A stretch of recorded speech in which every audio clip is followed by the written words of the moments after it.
yoshlikdagi bo'lgan psixotravmalar deymiz.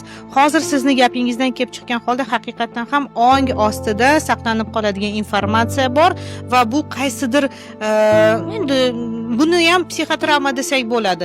Buni bildik. Ya'ni psixotravma urushlardan, stress holatlardan tushadi.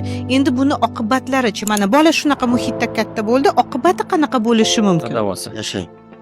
Bu savolni endi kerak bo'lsa mana shu savolga bergan javobini 40 millionta joyga tarqatingda. Men sizga hozir buni oqibatini aytaman. Hozir men aytgan narsa bitta oilaga asorat bersa, bolalik davrida ruhiy jarohat olgan millionlagan odamlarga asorat berib, millionlagan odamlarni yostig'ini quritadigan shaxsni dunyoga keltirish mumkin. Gitler bolalik davrida psixotravma olgan. Stalin bolalik davrida psixotravma olgan. Saddam Husayn ham. Ular qanaqa qilib davlat tepasiga kelib qoladi. Bolalik davrida olingan psixotravma udaligi qora tuynik deydi-ku. Hatto yerni yutib yuboradigan qora tuynik bo'ladi galaktikada. Xuddi qora tuynikni hosil qiladi-da. Bola uchun psixotravma bu qachon paydo bo'ladi?